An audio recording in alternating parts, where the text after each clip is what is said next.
All right, in the name of Lord Jesus Christ, we shall continue to look into the book of Joshua.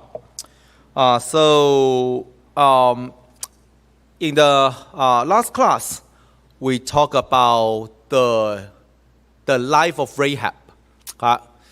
Life were meant to be nobody. She were meant to be just another unimportant, insignificant nobody in the history. A Gentile, a prostitute that were meant to disappear, to perish along with the city of Jericho.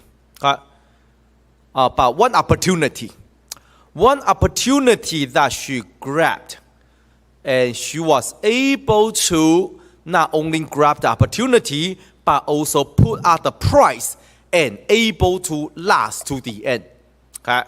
So she grabbed the opportunity, she put up the price, and she was able to endure to the very end. Can you imagine? Now the city of Jericho were very, very tense. Because now they know there's a big group of Israel. Imagine 2 million people ready to fight you. So the city, of course, gets very tense. And now the spy say to Rahab, you need to hang a scarlet cord outside your window. What happened if somebody saw it? What happened if somebody passed by and said, what is that thing? Why is there a red cord? Why is there a scarlet cord there?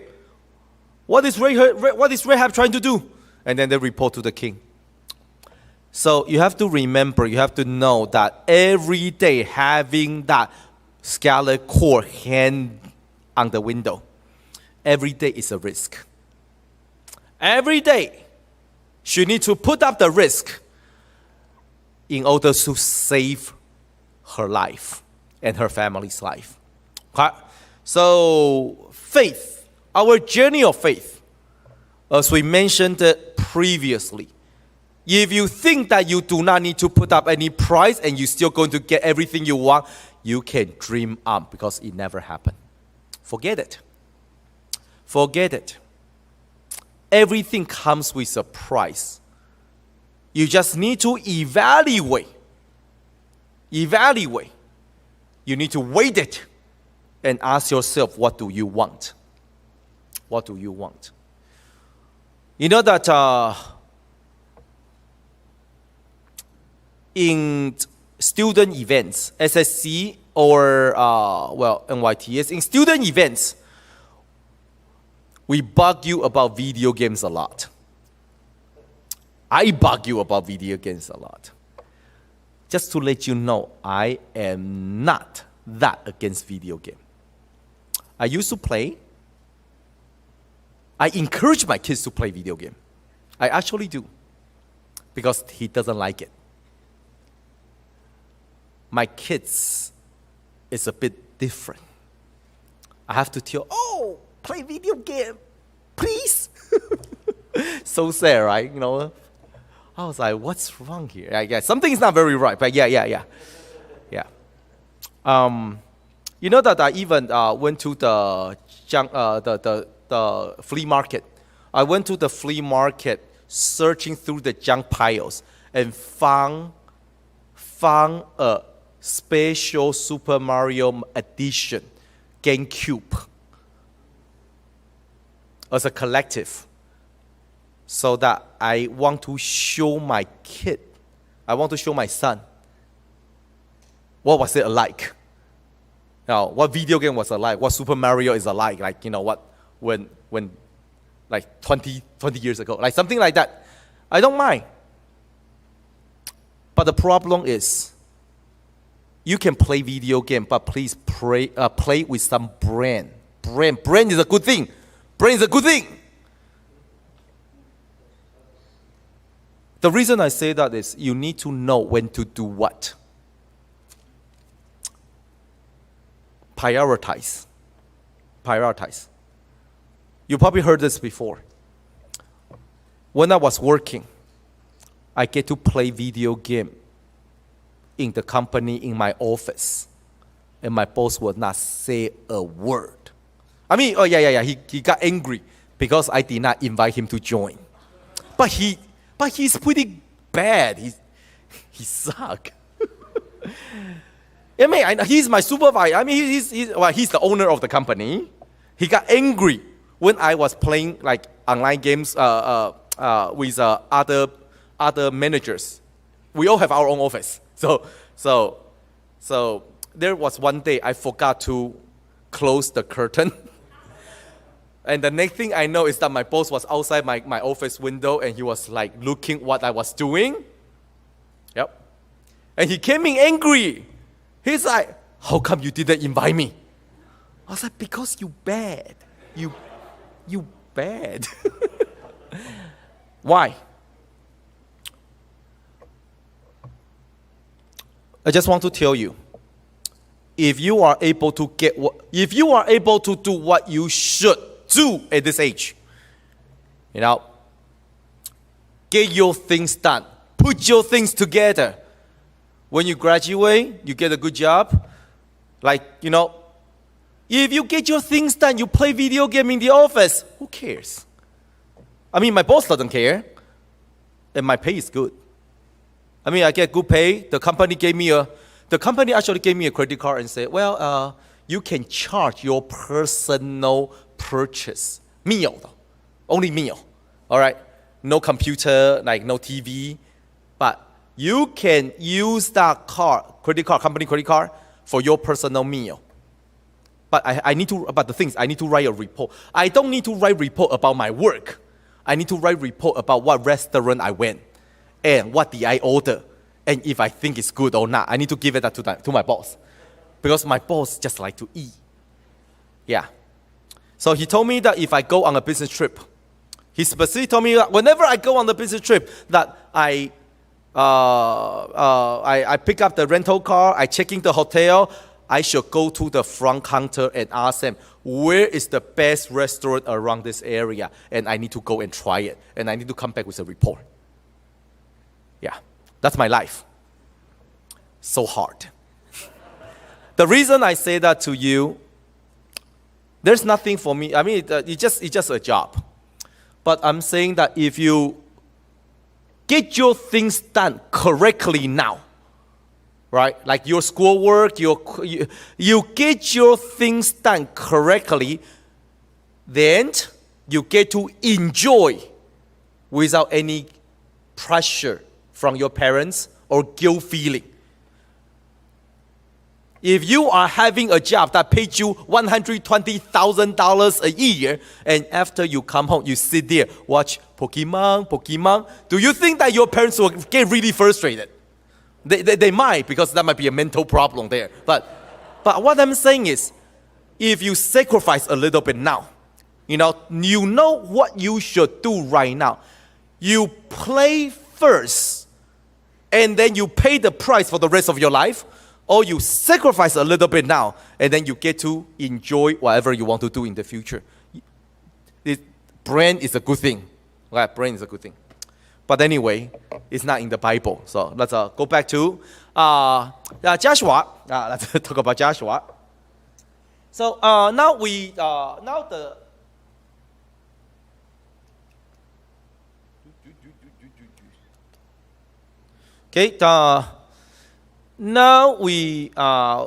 want to go into chapter 3. In Joshua chapter 3 is the preparation. Now finally we are preparing. We want to cross Jordan River. We want to enter into the promised land. Okay, so finally, but in my opinion, we still won't enter it today. Yeah, I can try. No guarantee though. Right. So now we want to go to chapter 3. Before you want to cross Jordan River, before you want to conquer, occupy the promised land, there are preparation that you must do. Let's go to chapter 3. Chapter 3.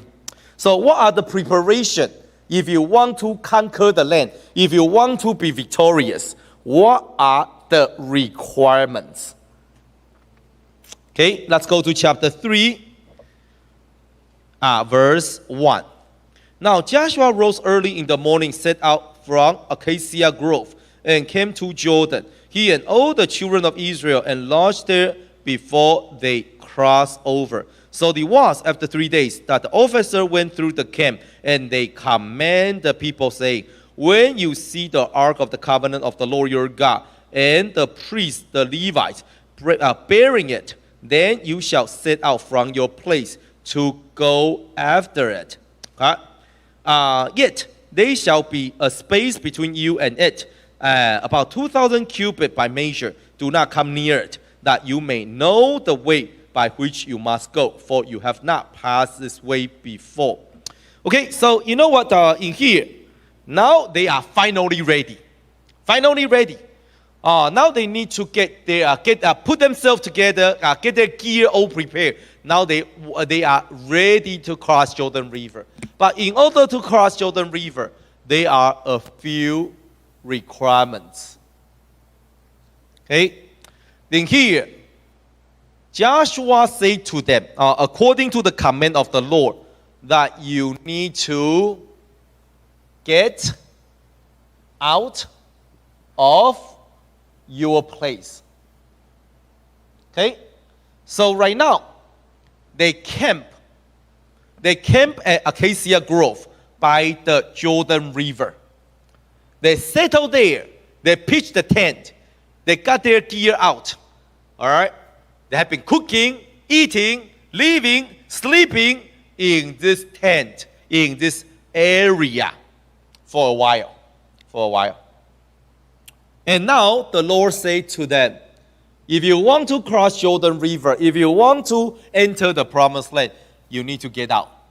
You need to get out and follow the Ark of the Covenant. So what do we learn from here? Your place, the tent, is your comfort zone. Okay? Somewhere that you feel comfortable about. A place that you are used to. Hang out with a group, with everybody that you are familiar with. That's called your comfort zone. However, in order for you to live a victorious life, one thing is required of you. Paul? One thing is required of you, that you need to gather your courage and take the first step. Okay? Let's put it this way. You don't try, you don't know. You don't try, you don't go anywhere. That's how it is. If you want to be good at something, right? Let's put the faith aside. Put the faith aside. If you want to be good at something, it will never happen if you only think about it. You can think, you can talk. Oh, I want to be good. I really wish I can be good. But talk is cheap. You can talk, you can think, you can have daydreaming. But if you don't get up, get out of your comfort zone, give a try, give a shot, you will never go anywhere. When I was in my first trip, when I was at Ghana, in the countryside, I went to visit in the countryside. There's one thing I really, really dislike. One thing I really dislike is that it's not Ghana. All right, accuse the wrong person. All right, I think it's Tanzania. A place I went, I think it's Tanzania, that they have all the work is done by women. Morning to evening, all the work are done by women, including caring for the land. What did the guys do? They talk big. Every day I saw a whole bunch of guys. 30, 40, at their prime, they sit under the tree, talk big. If I got money. Or they say, you know, I know somebody in the city who can give me this, and I will start a business route. I will take this to sell there. But the thing is, they only talk. At first, I joined a few times, and then they don't want me there anymore because I call them losers. I was like, you guys only talk. Because I didn't realize it. Then I learned. The guys, they just talk and let the woman do everything. They expect the woman to do everything, including provide for the family. The guy just sit under the tree, eating papaya, and talk big. I have a dream. So they'll talk about, oh, you know what, if I do this, I will be very wealthy. Oh, I have this plan. I talk to this guy. I know somebody. So at the end, I was just like, you guys are a bunch of losers. Because you guys talk every day. Every day you are here. But you do nothing. Nothing for the future. Nothing for the family. You don't help a bit. You just wait for the woman to call you, oh, time to eat. Then you come home. So, yeah, it really got to me. I just feel very uncomfortable. Having a dream is one thing. Only talk about dream, that only make you a loser. Because what is your action? What is the action? All right? I know that some of you, be realistic. Not all of you have spiritual dreams. Not all of you think about, in the future, I will serve the Lord. I will be this. I will be a pastor. I will go to... Maybe not all of you. Some of you think that, you know what? My future, I just want to be rich. I will do investment. I will, do trading. Fine. Do you know what that means? Do you know what this means by doing trading? You think big, talk big, but you do nothing about it. Have you ever learned about trading? I used to play stock. Economic major. I used to play stock. Do you know that every time when we spend money to buy those corporation data, every set of data is $25. And it's this thick with all the terminologies. You say, I will play stock, but I have no idea what this is. Too much trouble. That's not playing stock. That's called gambling because you don't know what you are doing. So when you talk big or think big, I will be wealthy, I will play stock. Come on, put some effort. At least learn some turns. Learn some turns. Then otherwise it's only what? Gambling. So you know what? Fine. I'm fine with you have a dream about I want to be successful in the society. Fine. With your effort. When you say, I want to be a doctor make money. But then the thing is, you don't even show up in the school. You don't show up in class. You don't read. You don't study. You don't do nothing. You got dropped out from high school. You got dropped out from college. Oh, but I still want to be a doctor. Useless. I'm not saying you are. I'm not saying you are you. I'm saying this kind of mentality is useless. It just came out wrong. Right, wrong. It just came out wrong. If you have a dream, if it's for the Lord, do something about it. If you have a dream for your future, do something about it. Action. Speak louder. You do not just sit in front of TV and say, I dream that I will be an important person. You won't. You won't. Until the moment when you say, enough, I'm getting up, I'm going to get my things done. Getting my things together, that's how you become important and great. That's how you get a future and the potential. That's how it is. All right? So, comfort zone. If you do not leave your comfort zone, you will not go anywhere. You will not. You can talk your entire life. You will not go anywhere. And for sure, if you are only stay in the comfort zone, you will never be useful in the house of the Lord. For sure. What is the comfort zone? When you come to church, you only talk to people that you know. That's comfort zone. Then, of course, you are useless when it comes to evangelism. If you never talk to strangers, if you never talk to truth seekers, if you never sit down and eat at a different table, I only hang out with my friends. I mean, it's your choice. You choose to stay at the comfort zone, then you are useless to certain holy work. Useless. Let's be straight. Let's be straightforward. All right? Be realistic. Be straightforward. You become useless in certain holy work if you are unable to put up some requirements. Okay? Just like for me, I am useless when it comes to playing piano. Why? Because I marry a pianist. So when I need someone to play piano, I do. And nothing happened. So for those of you, just to let you know,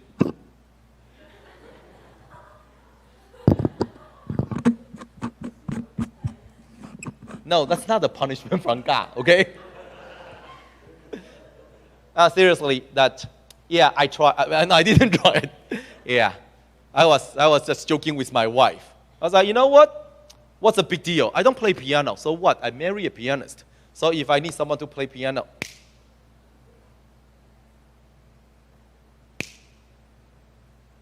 nothing. Yeah, that's marriage life. Before married, maybe it works. Before, after married, nothing happened. After you have kids, you don't do this. You just go wash dishes. That's life. That's life. Oh, so maybe I should just learn how to play piano, right? Life will be easier. They do, both of them, and they laugh at me. I was like, after everything I invest upon you, they turn around and say, Daddy, you can't play. I was like, I choose not to learn. But anyway, you know what? When it comes to playing piano, I become useless because I cannot. If you do not want to be useless, you need to practice. You need to put in effort. That's what I say to my wife. I say to my wife that, I don't expect. I do not expect my kids to be the elite, that I have very low expectation for my kids. Seriously, I don't have any high up, a big hope for my kids. I don't expect them to be extraordinary. I don't need them to be very good at school. I need them to do two things. I told my wife there are only two things I need. They must be able to play piano. But to the level of able to play hymns, that's good enough for me. Good enough for me. Yeah, I don't need them to be a pianist or musician. I just play. When the church say, we need someone to play piano, they can say, okay, we do it. That's the only thing I need from my kids. Second, they need to be good at Chinese so that they can translate.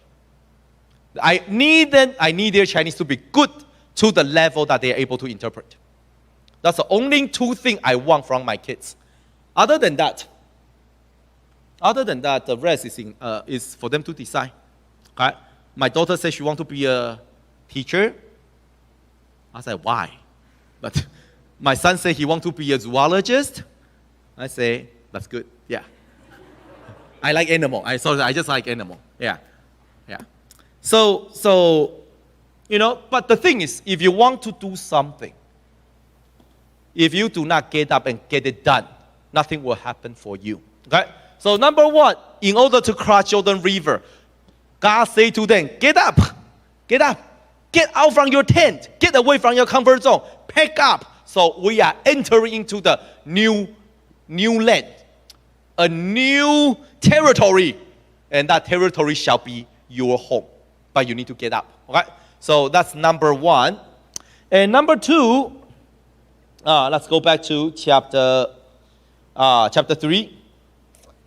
Number 2, you need to follow the ark. So now you get up. Now you get out of your tent. But then You need to follow the Ark of the Covenant so that you know the direction.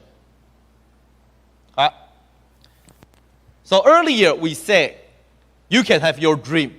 Some of your dream is the dream for the Lord, about your faith, about the Lord. Good. Some of you, maybe at this time, your dream is about your career, your potential future. You want to buy a big house. You want to get a fancy car. That's also fine. It's your choice. Okay? Having a dream is better than not having a dream at all, like wasting life away. So having a dream is always good. But then, direction, who do you follow, determine eventually where you end up. So now you have a dream. You get out of your comfort zone. Then you follow the idol. Okay? You follow the image of Baal. I mean, it will lead you somewhere. It will. When you have a dream, it will lead you somewhere.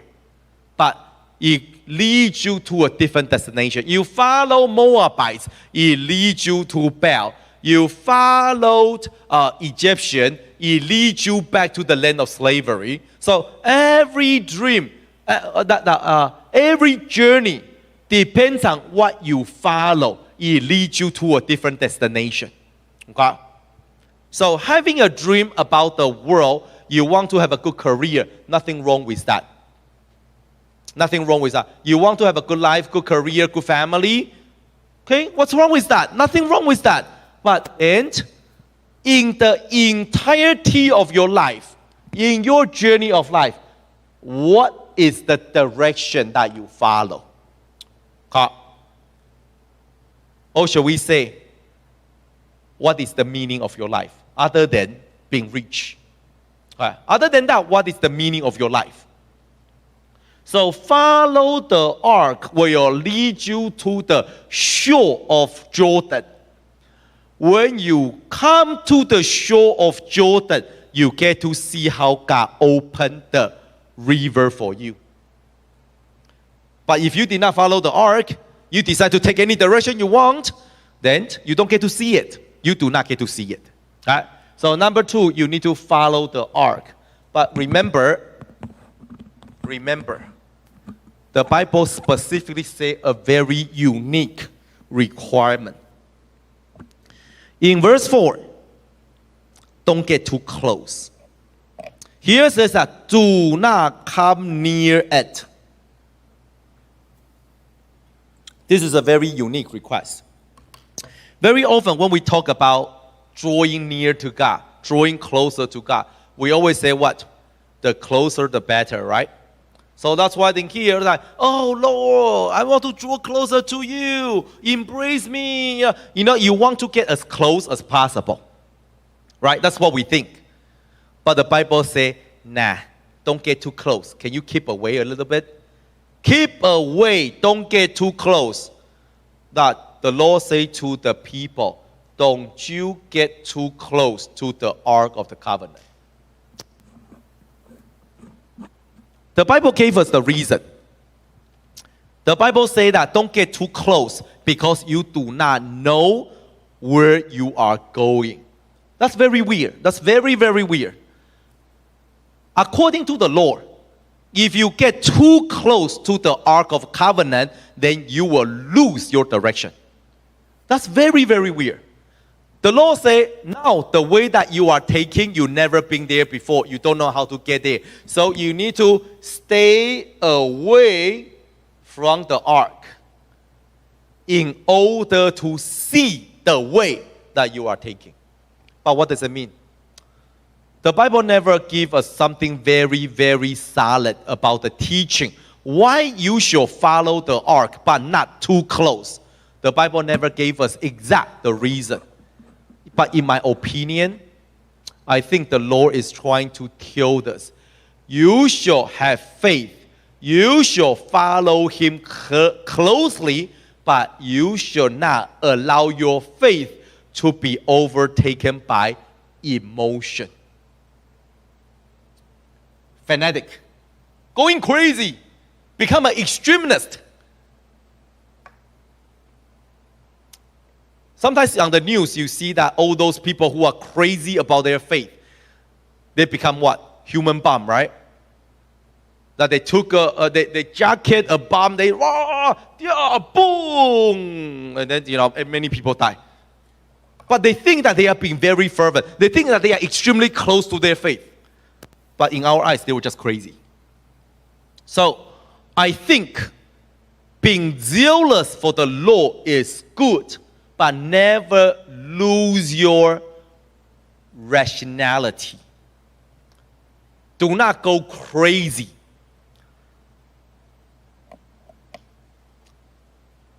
Many years ago, I was talking to someone I met in school, and he told me he hates Christians. He told me that he hates, out of all the religion, he hates the Christian the most. I was like, why? And he told me that because his grandfather was a very religious man. That's why he hates Christians. He said his father always go around carry a big Bible and then scold anyone that he run into. He'll run into you and he was like, you are the seed of Satan. You are an evil man. And he was like, I am holy with Bible. And you know that he go around accusing everybody because he thinks that he is the only one close to the Lord. Everyone else is just evil. He told me that when he was young, if he and his brothers, the siblings, if they watch TV, the grandpa will come in with his big Bible and start scolding them. Talking them, you are corrupted. You are the children of Satan. You are the brood of the viper. You are going to hell. Like something like that. I am holy. So, he told me that out of all the religion, he said, I respect all the religion except Christianity. I hate Christians because Christians are crazy people. This is what happens when you think that you are, I am so close to the ark. But then you cannot really see the way. I think, the Bible never say, but I think there must be a reason the Lord say, you shall follow the ark, but don't get too close. Don't go crazy. Do not go around and say, I have the vision from God. Do not go around and say, the Lord just spoke to me. Or do not go around and say, I am only I got the inspiration. So everybody need to listen to me. You do that, maybe that only make you a religion extremist. You are not following Bible. You are not following God. You are not following the ark. You are following your emotion. A lot of emotions. Emotion is needed, but too much emotion overtaken the work of God. Everything become inside. It's no longer about God. It's no longer about faith or about religion. It's only about your feeling.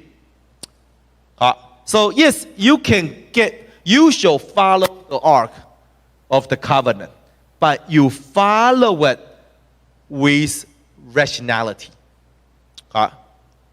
So that's how I think. So you shall follow, but the Lord say, don't you get too close. Another reason, another possibility. When you get too close, you might lose your reverence. For example, when you look at me, I am your church pastor. So as much as I am such a nice guy, nobody laugh, only means that you guys are not listening. Oh, now this is fine. Yeah. So you know that as much as I'm your pastor, I don't mind be friend with you, but I believe more or less you still feel I am a little bit distanced. Okay? I'm a little bit distanced. So you still give me, I don't know about proper respect, but at least minimum respect. Okay? You should.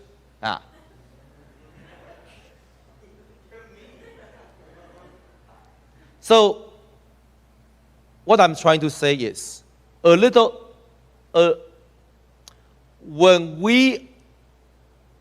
the way that you look at me, you will, that's why when I walk around, you say hi to me, okay? So I still feel that there are certain, proper respect, certain respect, because there's a distance. My kids doesn't do that. Because because living in the same roof, getting too close, getting too cozy. So for them, there's no such a thing. There's no such a thing as, oh, he is the pastor. Because there was once we were doing the family service, just my family. And my son, he actually pushed me off. And he was very young. He just pushed me off and said, I am the pastor now. I am the pastor now. He said he wants to give a sermon. So he actually yanked me out of I was standing in front of the wife and the kids. He actually pushed me off. And then he said, no, I'm the pastor. I'm the pastor. And then actually, I ended up sitting down. I was sitting on his little chair, and he started telling me a Bible story that he learned from the RE class. I mean, it's good. He remembered the RE class story. But would you do that? I hope you don't. Oh, sorry. I hope you don't. Yeah. You don't do that, right? You don't like halfway come up and push the pastor off and say, I can do a better job. I hope you don't. But see, it is okay because they are my kids. So they don't feel that distance. But as much as we are very, very cozy or close to our Lord, yes, He loves us, we love Him, but do not allow this love to be out of boundary. So that you abuse this relationship. So as much as you enjoy the love from the Lord, you never short of respect and God-fearing. Okay? That's something that's quite important. And then when you respect God, you respect the church. You do not just come up to the pulpit and say, I say what I want because I feel like it. That means you don't fear the Lord. Okay? That only means that you don't fear the Lord. So perhaps keeping a distance also means you need to reserve proper reverence, respect, fear, God-fearing for the Ark of Covenant. Because what happened to Uzzah?